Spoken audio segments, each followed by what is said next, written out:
आदरणीय सभापति जी, इस देश की करोड़ों माताएं चूल्हे में खाना पकाना और धुएं से आंखें लाल, कहते हैं कि सैकड़ों सिगरेट का धुआं खाना पकाते हैं तब धुआं शरीर में जाता है। उन माताओं बहनों की आंखें लाल होती थी, इतना नहीं उनका शरीर स्वास्थ्य खत्म हो जाता था। उनको धुएं से मुक्ति का काम, और 2013 तक क्या चर्चा चलती थी, 9 सिलेंडर देंगे कि 6 सिलेंडर देंगे। इस देश ने देखते ही देखते हर घर तक गैस का सिलेंडर पहुंचा दिया, क्योंकि हमारे लिए हर नागरिक 70 साल के बाद जो बेसिक सुविधाएं हैं उसकी तरफ, आदरणीय सभापति जी, अगर हमारा गरीब परिवार दिन रात मेहनत करके गरीबी से बाहर निकलने के लिए कोशिश करता है, बच्चों को पढ़ाना चाहता है, लेकिन घर में एक बीमारी आ जाए तो उसका सारा प्लान बेकार हो जाता है, पूरा परिवार की सारी मेहनत पानी में चली जाती है। क्या इन गरीब परिवारों के इलाज के लिए कुछ आप सोच नहीं सकते थे? 50-60 करोड़ देशवासियों को मुफ्त इलाज मिले। संविधान की उस भावना का आदर करते हुए हमने आयुष्मान योजना को लागू किया, और आज देश के 70 साल के ऊपर के किसी भी वर्ग के क्यों न हो, उनके लिए भी हमने व्यवस्था की। आदरणीय सभापति जी, जरूरतमंदों को राशन देने की बात, और उसका भी मजाक उड़ाया जा रहा है। जब हम कहते हैं कि 25 करोड़ लोग गरीबी को परास्त करने में सफल हुए, तो फिर हमें सवाल पूछा जाता है कि आप गरीब को राशन फिर क्यों देते हो? आदरणीय सभापति जी, जो गरीबी से निकल के आया है, उसे पता होता है कि अस्पताल में भी एक पेशेंट स्वस्थ होने के बाद जब छुट्टी देते हैं ना, तो डॉक्टर भी कहता है कि आप घर जाइए, तबीयत ठीक है, ऑपरेशन अच्छा हुआ है, लेकिन महीने पर ये जरा संभालना, ये मत करना, क्योंकि पेशेंट दोबारा तकलीफ में ना आए, गरीब दोबारा गरीब न बने, इसलिए उसका हैंड होल्डिंग जरूरी है। और इसलिए हम मुफ्त राशन दे रहे हैं। उसकी मजाक मत उड़ाओ, क्योंकि हमें गरीबी से जो बाहर निकला है उसको दोबारा गरीबी में जाने नहीं देना है, और जो अभी भी गरीबी में है उसे हमें गरीबी से बाहर लाना है।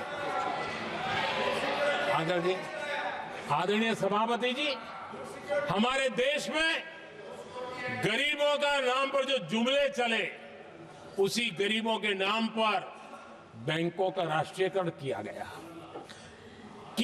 गरीबों के नाम पर।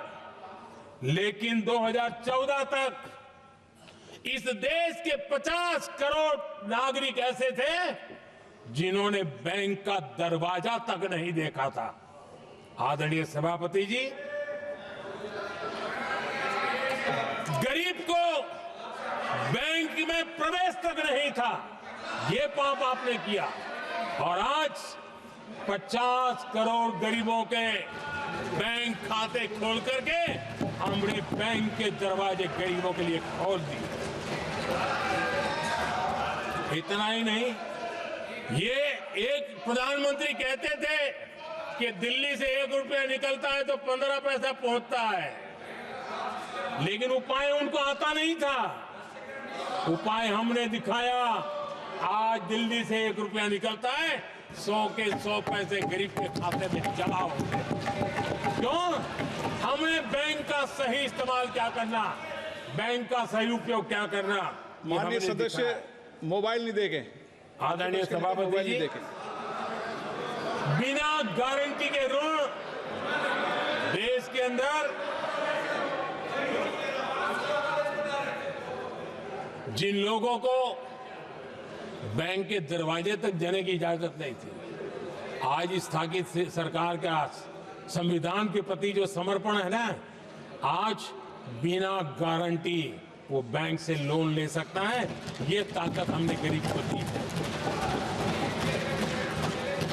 आदरणीय सभापति जी, गरीबी हटाओ का जुमला इसी के कारण जुमला बनकर के रह गया। गरीब को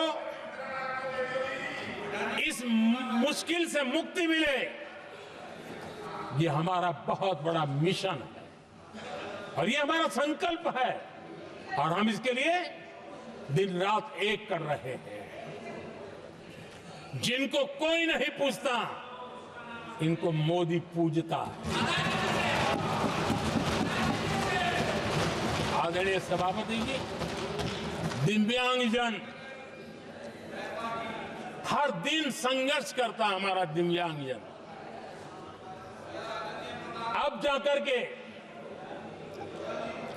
हमारे दिव्यांग को फ्रेंडली इंफ्रास्ट्रक्चर मिले, उसकी व्हीलचेयर आगे तक जाए, ट्रेन के डिब्बे तक जाए। ये व्यवस्था दिव्यांगजन के लिए करने का हमारे दिल में तब आया क्योंकि समाज के दबले कुचले वंचित लोगों की चिंता करना हमारे मन में था, तब हुआ। आदरणीय सभापति जी, आप मुझे बताइए, एक तो भाषा के नाम पर झगड़ा करना तो सिखा दिया आपने, लेकिन मेरे दिव्यांगजनों के साथ कितना अन्याय किया। जो हमारे यहां साइनेज लैंग्वेज जो है, साइन लैंग्वेज की जो व्यवस्था है, खास करके मूक बधिर के लिए, अब दुर्भाग्य ऐसा देश का कि असम में जो भाषा सिखाई जाए उत्तर प्रदेश में दूसरी सिखाई जाए, उत्तर प्रदेश में सिखाई जाए महाराष्ट्र में तीसरी सिखाई जाए। हमारे दिव्यांगजनों के लिए एक साइन लैंग्वेज का होना बहुत जरूरी था। आजादी के 7 दशक बाद भी उनको उन दिव्यांगजनों की याद नहीं आई। एक कॉमन साइन लैंग्वेज बनाने का काम हमने किया, जो आज देश के मेरे सभी दिव्यांग भाई बहनों के लिए काम आ रही है। आदरणीय सभापति जी, घुमंतु और अर्ध घुमंतु जन समूह समाज का इसके ऊपर पूछने वाला नहीं था। उनके कल्याण के लिए वेलफेयर बोर्ड बनाने का काम हमने किया, क्योंकि संविधान की प्राथमिकता है लोग, हमें उसको दर्जा देने का काम किया है। आदरणीय सभापति जी, हर कोई रेहड़ी पटरी के लोगों से जानता है, हर मोहल्ले में, हर इलाके में, हर फ्लैट में, हर सोसाइटी में सुबह होते ही वो रेहड़ी पटरी वाला आकर के मेहनत करके और लोगों का जीवन चलाने में मदद करता है। उसको बेचारे को 12-12 घंटे काम करे, रेहड़ी भी किसी से किराए पर ले ले, किसी से ब्याज से पैसा ले, किसी से सामान खरीदे, शाम को ब्याज खाओ पैसा ले जाए, बड़ा मुश्किल से अपने बच्चों के लिए ब्रेड का टुकड़ा ले जा सके। ये हालत थी। ये हमारी सरकार ने है रेहड़ी पटरी वालों के लिए स्वनिधि योजना बना करके बैंक से उनको बिना गारंटी लोन देने का शुरू किया, और आज उसके कारण, वो स्वनिधि योजना के कारण वो तीसरे राउंड तक पहुंचा है और अधिकतम लोन बैंक से उसको सामने से मिल रही है। उसकी प्रतिष्ठा का और उसका विस्तार हो रहा है, विकास भी हो रहा है।